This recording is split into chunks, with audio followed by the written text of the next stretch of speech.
വിദ്യാർത്ഥി പ്രതിഷേധത്തിൽ വ്യക്തമായ നിലപാടെടുക്കാത്തതിൻ്റെ പേരിൽ വന്ന വിമർശനങ്ങളോട് പ്രതികരിച്ച് ഇൻഫ്ലുവൻസർ പേളി മാണി. തൻ്റെ ഭാഗത്ത് തെറ്റുണ്ടായിട്ടുണ്ടെന്ന് പേളി തുറന്നു സമ്മതിക്കുന്നു. ഇതിനു മുമ്പ് ഇങ്ങനെയൊരു വീഡിയോയുമായി ഞാൻ നിങ്ങളുടെ മുന്നിൽ വന്നിട്ടില്ല. പക്ഷേ ഇപ്പോൾ ഇത് ചെയ്യേണ്ടത് പ്രധാനമാണ്. കാരണം നിങ്ങളിൽ കുറേ പേരെ ഞാൻ വേദനിപ്പിച്ചു. എൻ്റെ വാക്കുകളും പോസ്റ്റിലെ കുറച്ച് കാര്യങ്ങളും അതിൽ വിശദീകരണം നൽകിയേ പറ്റുള്ളൂ. കാരണം എന്നെ ഇവിടം വരെ എത്തിച്ചത് നിങ്ങളാണ്. നിങ്ങളെ ആരും വേദനിപ്പിക്കരുത് എന്ന് എൻ്റെ ആവശ്യമാണ്. കുറച്ച് ദിവസം മുമ്പ് നീറ്റ് ഇഷ്യൂവുമായി ബന്ധപ്പെട്ട് ഞാനൊരു പോസ്റ്റ് ഇട്ടിരുന്നു. ഈ പോസ്റ്റിനടുത്ത് കുറച്ച് ദിവസം മുമ്പ് എന്തെങ്കിലും പേളി പറയണം എന്ന് പറഞ്ഞ് എനിക്ക് ഭയങ്കര പ്രഷർ ഉണ്ടായിരുന്നു. ഞാൻ എൻ്റെ സമയമെടുത്തു. റീൽസും ന്യൂസ് ചാനലുകളും കണ്ട് എനിക്ക് മനസ്സിലായ കുറേ കാര്യങ്ങൾ എൻ്റെ രീതിയിൽ എഴുതി. നിങ്ങളാരും വേദനിക്കരുത്, അപകടമാണെങ്കിൽ വീട്ടിൽ പോകണം എന്നാണ് ഞാൻ എൻ്റെ മനസ്സിൽ ആലോചിച്ചത്. നിങ്ങളെല്ലാവരും വീട്ടിൽ പോ എന്നല്ല ഞാൻ പറയുന്നത്. അത് പറയാൻ ഞാൻ ആരുമല്ല.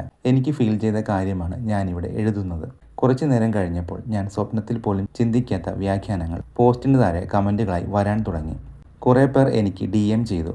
ഇങ്ങനെ ഒരാൾ ഈ പോസ്റ്റിനെക്കുറിച്ച് ഇത്രയും വലിയ വ്യാഖ്യാനം നൽകിയെന്ന് പറഞ്ഞു. എനിക്ക് വല്ലാതെ വേദനിച്ചു.